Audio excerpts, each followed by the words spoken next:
মা বাবার অবদ্ধকারী সন্তান, যার দিকে ময়দানে মাহশারে আল্লাহ রাব্বুল আলামিন তাকাবেন না, তাদের সঙ্গে কথা বলবেন না।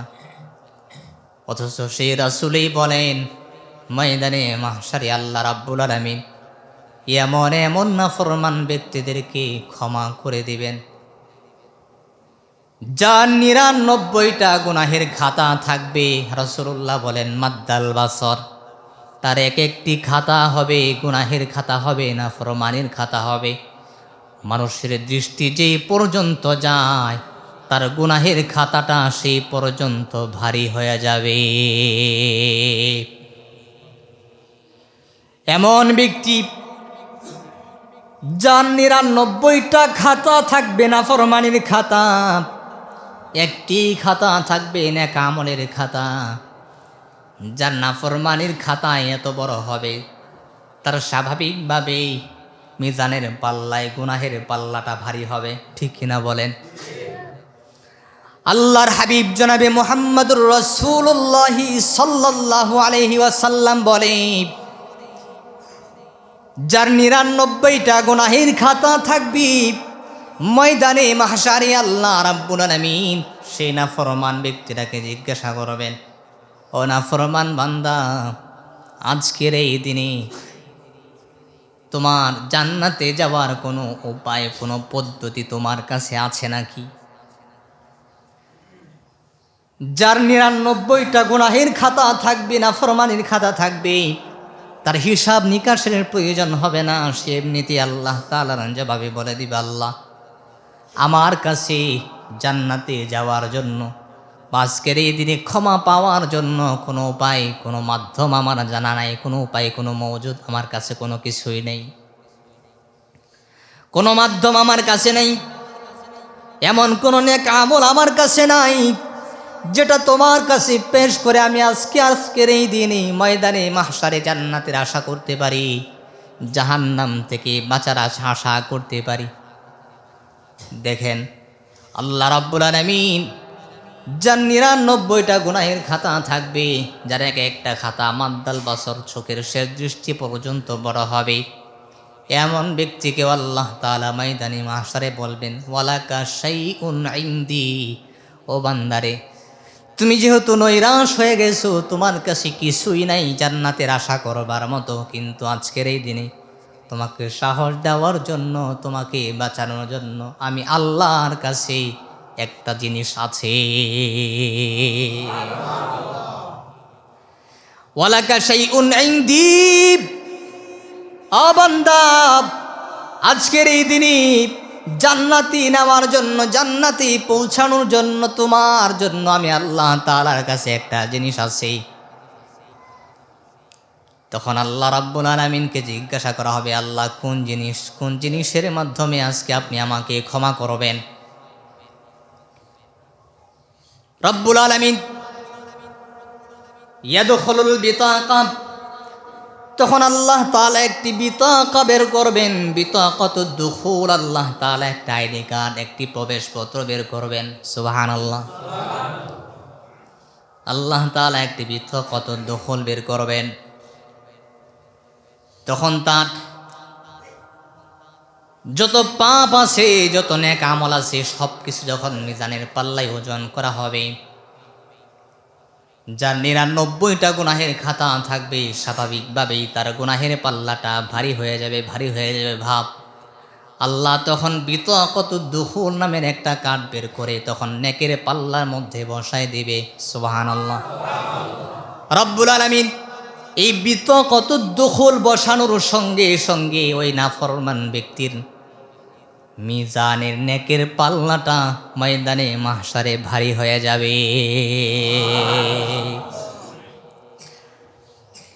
ওই নাফরমান ব্যক্তি আল্লাহ তাআলাকে জিজ্ঞাসা করবে, ও আল্লাহ এটা কিসের কার্ড, কিসের বিতাকা আপনি বের করেছেন?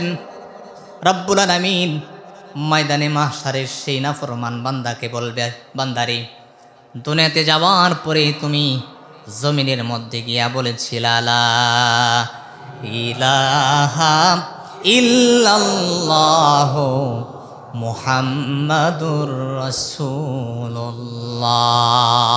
সাল্লাল্লাহু। ও বান্দা, দুনিয়াতে যাওয়ার পরে তুমি কালিমা পড়েছিলা, তাওহীদের কালিমার স্বীকারোক্তি দিয়েছিলা, এটা আমি আল্লাহ তাআলার কাছে খুব পছন্দনীয় হয়েছিল। যেহেতু তোমার কাছে আজকে জান্নাতে যাওয়ার কোনো উপায়, কোনো মাধ্যম জানা নাই, আমি আল্লাহ ওই যে কালিমার বিতাকা তোমার মিজানের পাল্লায় দিয়া তোমার নেকির পাল্লাটা ভারী করে দিলাম, আর ভারী করে দিয়া তোমার জীবনের সমস্ত গুনাহগুলো মাফ করে দিয়া আজকের এই দিনে আমি জান্নাতের ফয়সালা করে দিলাম। এমন জঘন্য ব্যক্তিকে আল্লাহ ময়দানে মাহশারে ক্ষমা করবেন, কিন্তু রাসূল বলেন সালাসাতুন লা ইয়ানজুরুল্লাহু ইলাইহিম ইয়াউমাল কিয়ামাহ। এমন 3 শ্রেণীর ব্যক্তি থাকবে যাদের দিকে আল্লাহ তাআলা ময়দানে মাহশারে তাকাবেন না। ওয়ালা ইউকাল্লিমুহুম, তাদের সঙ্গে কথা বলবেন না। ওয়ালা ইউযাক্কিহিম, তাদেরকে পবিত্র করবেন না। জাহান্নাম থেকে বাঁচায়া তাদেরকে জান্নাতে দিবেন না। তাদের মধ্য থেকে 1 নাম্বার হলো যারা মা বাবার অবাধ্যকারী সন্তান, তাদের সঙ্গে ময়দানে মাহশারে আল্লাহ তাআলা কথা বলবেন না, তাদের দিকে তাকাবেন না, তাকাবেনই না। আল্লাহ যদি তাদের দিকে না তাকান, না কথা বলেন, না ক্ষমা করেন, সেদিন তাদের কোনো উপায় থাকবে? দ্বিতীয় হলো ওই ব্যক্তি যে নেশা করত, মদ পান করত, ওই ব্যক্তির দিকে ময়দানে মাহশারে আল্লাহ তাকাবেন না। 3 নাম্বার হলো ওই ব্যক্তি যে দুনিয়াতে কারো উপকার করে, কারো ইহসান করে, কারো কোনো বিপদে কাজে লেগে খোঁটা দিত, খোঁটা দিয়া দিয়া যারা কথা বলতো, ওই শ্রেণীর ব্যক্তিদের দিকে আল্লাহ তাআলা ময়দানে মাহশারে তাকাবেন না, তাদের সঙ্গে কথা বলবেন না। এমন ব্যক্তি আমাদের সমাজে আছে না নেই? আমাদের নেতারা বেশি খোঁটা দেয়। 5 বছরে এটা করেছি, ওটা করেছি, আপনাদের সমাজে এটা করছি, ওইটা করছি বলে, কি বলে না? কিন্তু কি যে করে নাই সেটা বলে না, ঠিক কি না? সবচাইতে বেশি খোঁটা দেওয়ার যোগ্যতা রাখেন আল্লাহ, কারণ আল্লাহ সব কিছুই দিয়েছেন, ঠিক কিনা বলেন? আল্লাহ এত খোঁটা দেয় না, তবে আল্লাহ মাঝে মধ্যে কিছু কিছু নিয়ামতের কথা স্মরণ করায় দেয়, যে বান্দা এমন এমন নিয়ামত তোমাকে দান করেছি যেটা দুনিয়ার কোনো মানুষ দ্বারা দেওয়া সম্ভব না। এই জন্য আল্লাহ রাব্বুল আলামিন বলছেন, ও বান্দারি, আমি আল্লাহ সিদ্ধান্ত করে দিলাম, আমি আল্লাহ ফয়সালা করে দিলাম, যে সিদ্ধান্ত কেউ পরিবর্তন করতে পারবে না, যেই ফয়সালার কোনো পরিবর্তনকারী নাই।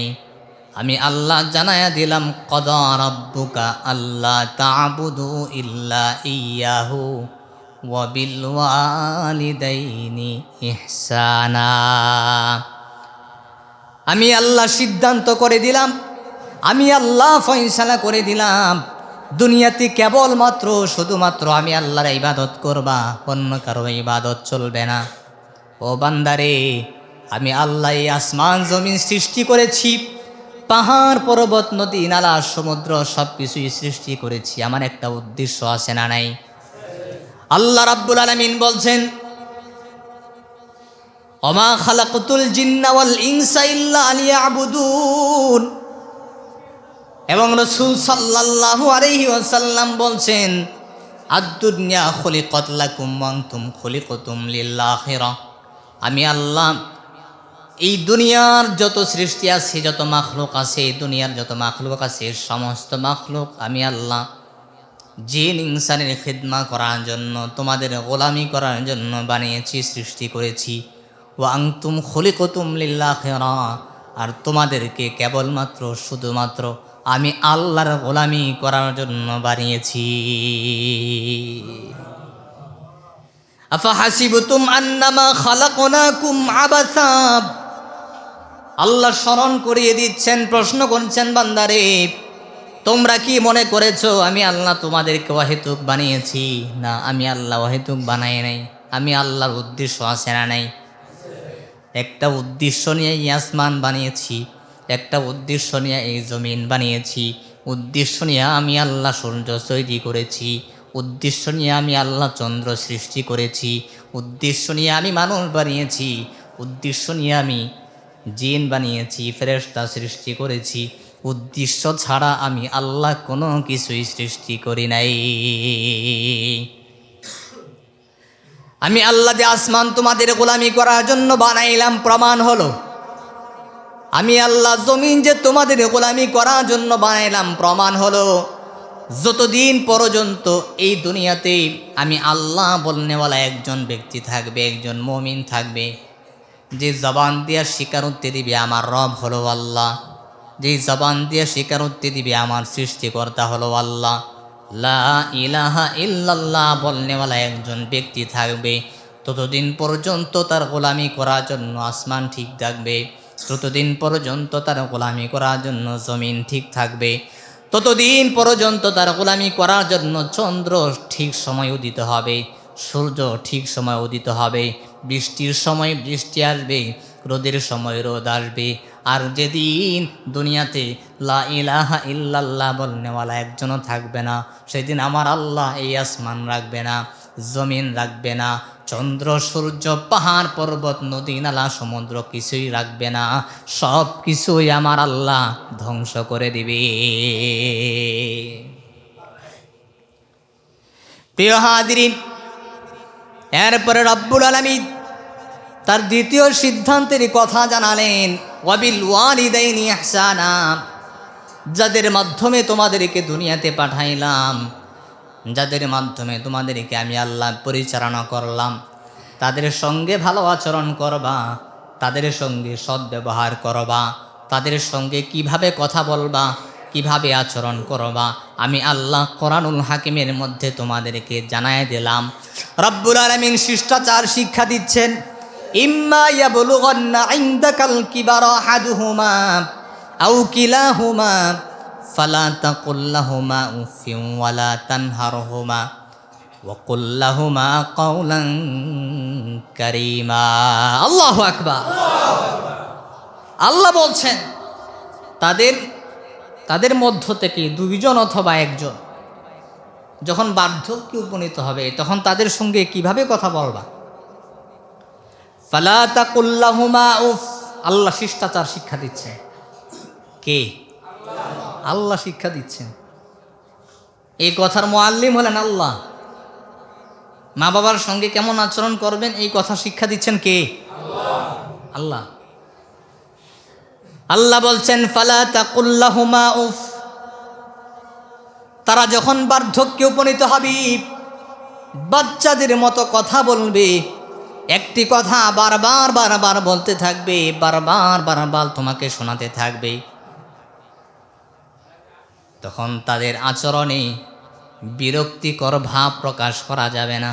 তুমিও এমন আচরণ করতে পারবে না যে আচরণে তারা উফ বলতে বাধ্য হয়। অথবা তারা যে বাচ্চাদের মতো আচরণ করলো, একটি কথা বারবার বলতে লাগলো, তাদের দাবি দাবা চাহাত বাড়ে গেল, তখন তুমি তাদের আচরণে বিরক্তির ভাব প্রকাশ করে তুমিও উফ শব্দটি উচ্চারণ করতে পারবে না। দুইজনের একজনও যদি উফ শব্দটি উচ্চারণ করে, তাদের সমস্ত আমল অর্থাৎ সন্তানের সমস্ত আমল ধ্বংস করে দিবেন কে? আল্লাহ নারাজ হয়ে যাবেন। তাদের সঙ্গে যখন কথা বলবা, ওয়ালা তানহারহুমা, তাদের সঙ্গে ধমকের সুরে কথা বলা যাবে না।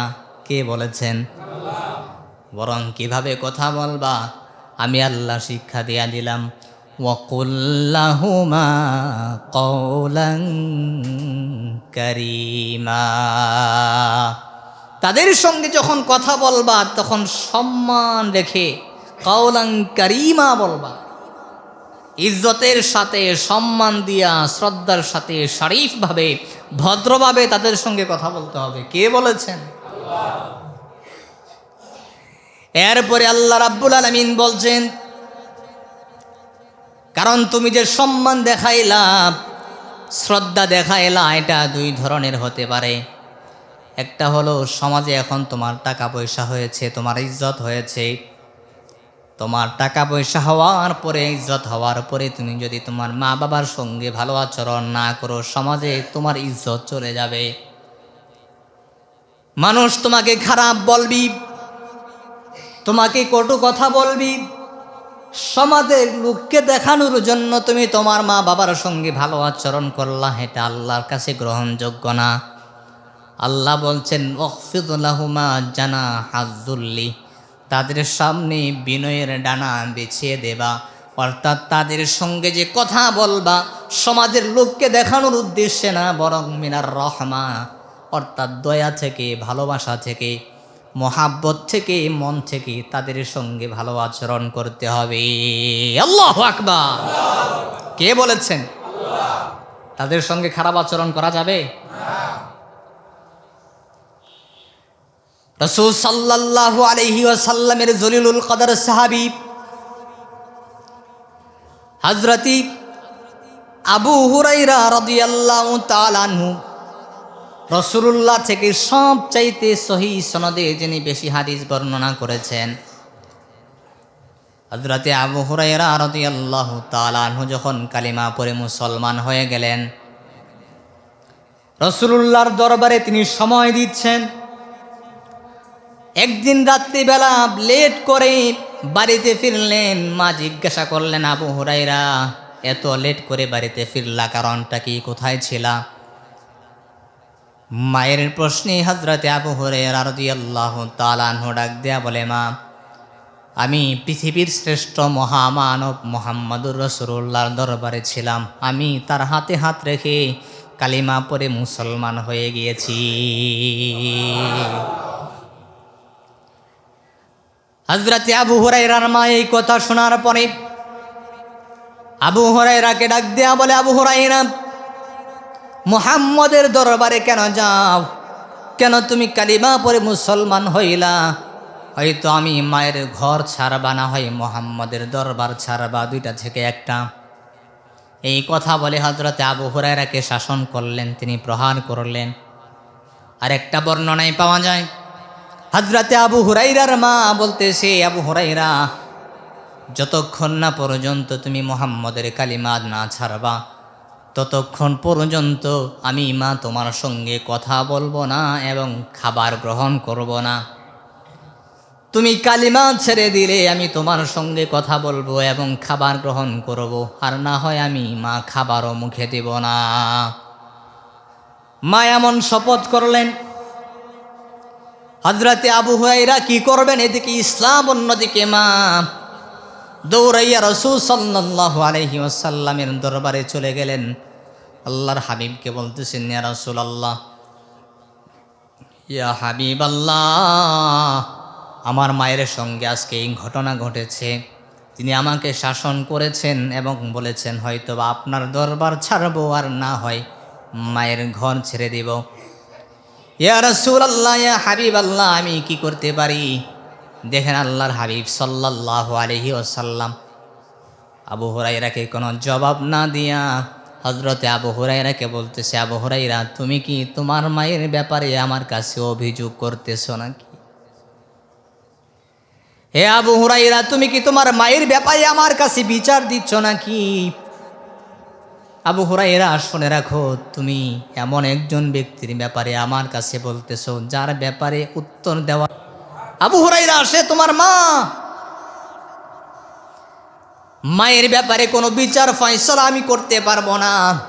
আবু হুরায়রা রে, মা পেয়েছো, মাকে মা বলে ডাকতে পারো, কিন্তু আমি মুহাম্মাদুর রাসূলুল্লাহ মাকে মা বলে ডাকার মতো বয়সে মাকে হারিয়েছি, মার খেদমত করতে পারি নাই, মাকে মা বলে ডাকতে পারি নাই। দুনিয়াতে আসার পূর্বেই আমার বাবাও ইন্তেকাল করেছেন। এ আবু হুরায়রা, মায়ের ব্যাপারে কোনো জবাব আমি রাসূলের কাছে নাই। হযরতে আবু হুরায়রা রাদিয়াল্লাহু তাআলা আনহু আল্লাহর হাবিবের এই জবাব শোনার পরে নিস্তব্ধ হয়ে গেলেন, থ হয়ে রইলেন। আল্লাহর হাবিবকে ডাক দিয়া বলেন, ইয়া রাসূলুল্লাহি, ইয়া হাবিবাল্লাহ, মায়ের ব্যাপারে অভিযোগ করবার মতো, নালিশ দেওয়ার মতো সেই দুঃসাহস আমার নাই। ও রাসূল, এদিকে ইসলাম, অন্যদিকে মা। ও রাসূল আল্লাহ, আপনি তো হাদিসের মধ্যে বলেছেন লিকুল্লি নাবিয়্যিন দাওয়াতুম মুস্তাজাবা, নবীরা হলেন মুস্তাজাবুদ দাওয়া। আল্লাহ তাআলার কাছে তারা যেই কথাটা বলেন, যেভাবে বলেন সেভাবেই কবুল হয়ে যায়।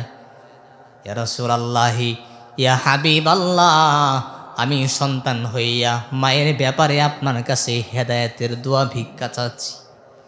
ইয়া রাসূলাল্লাহি, ইয়া হাবিবাল্লাহ, আপনি যদি আপনার মুবারক জবান দিয়ে আল্লাহ তাআলার কাছে আমার মায়ের ব্যাপারে একটু হেদায়েতের দোয়া করে দিতেন, আমার বিশ্বাস আমার আল্লাহ আপনার দোয়া খালি হাতে ফেরাবে না, আমার আম্মাকে আল্লাহ তাআলা হেদায়েতের দৌলত দান করে দিবে। আল্লাহর হাবিব সাল্লাল্লাহু আলাইহি ওয়াসাল্লাম দু হাত আসমানের দিকে উঁচু করলেন, আল্লাহ তাআলাকে ডাক দিয়া বলেন, আল্লাহুম্মা হদি উম্মা আবি হুরায়রা, হে আল্লাহ, আপনি আবু হুরায়রার মাকে হেদায়েতের দৌলত দান করে দেন। সুবহানাল্লাহ। এদিকে রাসূল সাল্লাল্লাহু আলাইহি ওয়াসাল্লাম আল্লাহ তাআলার কাছে দোয়া করলেন।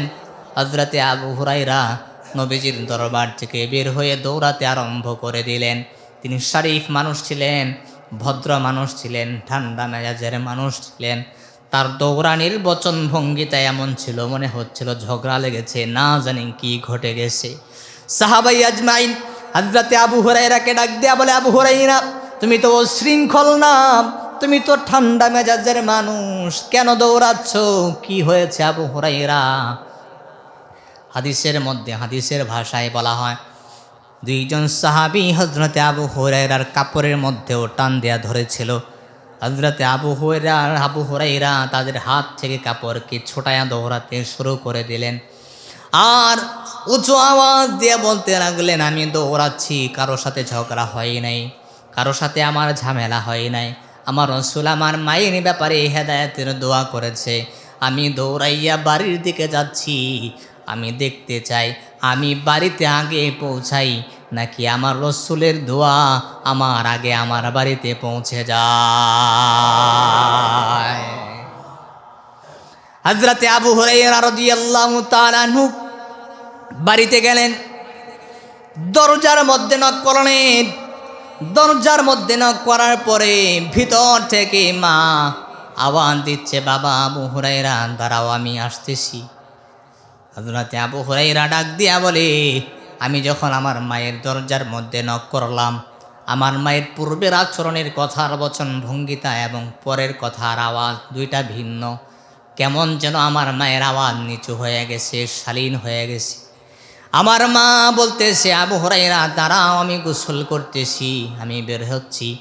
হযরতে আবু হুরায়রা ডাক দিয়া বলে, আমার মা গোসল করে বের হলেন। আমি আমার মায়ের সাদা চুল থেকে টপ টপ করে পানি বের হতে দেখেছি, পানি ঝরতে দেখেছি। আমার মা ডাক দিয়া বলে, আবু হুরায়রা, তোমাকে শাসন করেছি, প্রহার করেছি, শাসন করা ঠিক হয় নাই। আমি মা তোমাকে শাসন করার পর থেকেই মনের মধ্যে শান্তি পাচ্ছিলাম না। হে আবু হুরায়রা, তুমি তো দুনিয়ার কোনো খারাপ মানুষের কাছে যাও নাই, তুমি তো দুনিয়ার সবচেয়ে শ্রেষ্ঠ মানব মহামানবের দরবারে গিয়েছিলা এবং তুমি তো পৃথিবীর শ্রেষ্ঠ ধর্ম ইসলাম ধর্মই গ্রহণ করেছ। ও আবু হুরায়রা, আমি আর দেরি করতে চাই না, আমি আর দেরি করতে চাই না, আমাকে পড়ায়া দাও লা ইলাহা ইল্লাল্লাহু মুহাম্মাদুর রাসূলুল্লাহ সাল্লাল্লাহু আলাইহি ওয়াসাল্লাম। আর দেরি করতে চাই না, আমাকে কালিমা পড়ায়া মুসলমান বানায়া দাও। হযরতে আবু হুরায়রা ডাক দেয়া বলে, আমি বাড়িতে আয়সা দেখি, আমি আসার পূর্বে আমার রাসূলের দোয়া আমার বাড়িতে পৌঁছে গেছে। তিনি সঙ্গে সঙ্গে কালিমা পড়ে মুসলমান হয়ে গেলেন। মায়ের ব্যাপারে রাসূল চুপ ছিলেন, কোনো জবাব দিচ্ছিলেন না। কি জবাব দেবে? হযরতে আসমা রাদিয়াল্লাহু তাআলা আনহা থেকে হাদিস বর্ণিত, তিনি বলেন, আমি যখন হিজরত করে মদিনায় চলে গেলাম, মদিনায় যাওয়ার পরে আমার মা মাঝে মধ্যে গোপনে গোপনে আমার সঙ্গে সাক্ষাৎ করার জন্যে আমার মা যেতেন মদিনায়। আমি মুসলমান, আমার মা মুশরিকা। এমত অবস্থায় আমি দ্বিধাদ্বন্দ্বের মধ্যে ছিলাম, আমি কি করব, মায়ের সঙ্গে কেমন আচরণ করব। আমি মুসলমান, আমার মা হলো মুশরিকা। রাসূল সাল্লাল্লাহু আলাইহি ওয়াসাল্লামের কাছে গেলাম, আল্লাহর হাবিবকে গিয়ে জিজ্ঞাসা করলাম, ইয়া রাসূলুল্লাহ, ইয়া হাবিবাল্লাহ, আমার মা মুশরিকা, তিনি গোপনে আমার বাবার চোখ ফাঁকি দিয়া, আমার ভাইদের চোখ ফাঁকি দিয়ে আমার সঙ্গে সাক্ষাৎ করতে আসেন। ইয়া রাসূলুল্লাহ, আমি আমার মায়ের সঙ্গে কেমন আচরণ করব, ভালো আচরণ করব নাকি খারাপ আচরণ করব?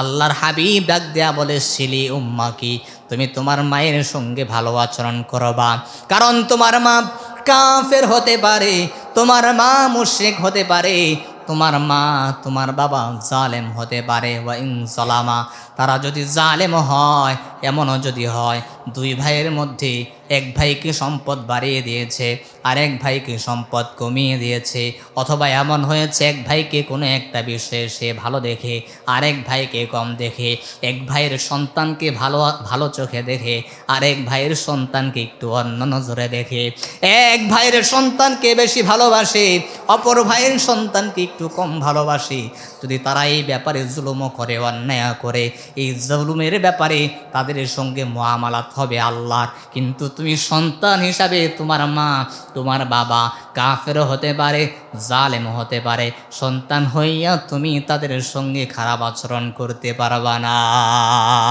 ফয়সালা কার? তারা কাফেরও হতে পারে আবার জালেমও হতে পারে। অনেক সময় মা বাবা সন্তানদের উপর জুলুম করে, কি করে না, হয়ে যায়। কিন্তু তারপরও সন্তান হিসাবে আপনি এই ব্যাপারে ধৈর্যশীলের পরিচয় দিতে হবে। আপনি খারাপ কিছু করতে পারবেন না, সে জুলুম করছে, তার সঙ্গে ফয়সালা হবে আল্লাহর, এটার বিচার ফয়সালা করবেন আল্লাহ, আপনি করতে পারেন না, ঠিকই না বলেন? আল্লাহর হাবিব সাল্লাল্লাহু আলাইহি ওয়াসাল্লাম এই দুইজন গুরুত্বপূর্ণ ব্যক্তিদের ব্যাপারে এমন সতর্ক ছিলেন। হযরতে আবু তুফাইল রাদিয়াল্লাহু তাআলা আনহু থেকে হাদিস বর্ণিত, তিনি বলেন, একদিন রাসূল সাল্লাল্লাহু আলাইহি ওয়াসাল্লামকে দেখলাম জিয়ারানা নামক স্থানে তিনি গোশত বন্টন করছিলেন। আমি তখন অল্প বয়সের ছিলাম, আমি গোশতের টুকরা, গোশতের বন্টনগুলো বাড়িতে বাড়িতে নিয়ে পৌঁছে দিচ্ছিলাম। আর দেখলাম হঠাৎ করে একজন মহিলার আগমন ঘটল। রাসূল সাল্লাল্লাহু আলাইহি ওয়াসাল্লামের কাছে একজন মহিলা আগমন করলেন। মহিলা আসার পরে সালাম বিনিময় করলেন, রাসূলুল্লাহর সঙ্গে কথা বলছিলেন। মহিলার আগমনের সঙ্গে সঙ্গে রাসূল সাল্লাল্লাহু আলাইহি ওয়াসাল্লাম তার দেহের মধ্যে, তার কাঁধের মধ্যে একটি চাদর মুবারক ছিল।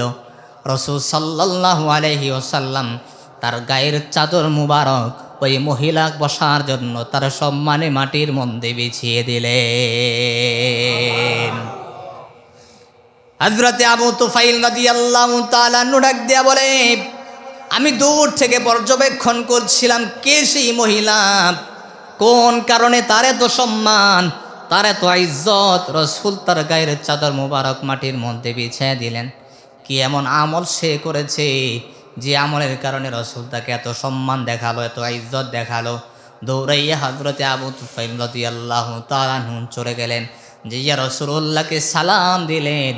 আর রাসূলুল্লাহকে গিয়া জিজ্ঞাসা করলেন, ইয়া রাসূলুল্লাহ, ইয়া হাবিবাল্লাহ, মদিনার মধ্যে কত মহিলা দেখেছি, কত মহিলার সঙ্গে আপনার আচরণ দেখেছি, আজকের আচরণের সঙ্গে কোনো মিল পাই নাই, আজকের আচরণটা অন্যরকম ছিল।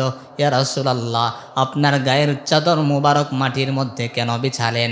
কি এমন আমল সে করেছে যে আমলের কারণে তার সম্মান, তার মর্যাদা এত বেড়ে গেল? রাসূলুল্লাহর পক্ষ থেকে সাহাবায়ে আজমাইন জবাব দিল, ও আবু তুফাইল শোনো, এই মহিলা দুনিয়ার অন্য কোনো মহিলা না, এই মহিলা হলেন রাসূলুল্লাহর দুধমাতা হালিমাতুস সাদিয়া। দুধমাতার সম্মানে আমার রাসূল তার গায়ের চাদর মুবারক মাটির মধ্যে বিছিয়ে দিলেন। এত সম্মান দেখালেন আমার রাসূল, এত ইজ্জত করলেন ইসলাম মা বাবাকে। আপনার আমার করার দরকার আছে না নেই?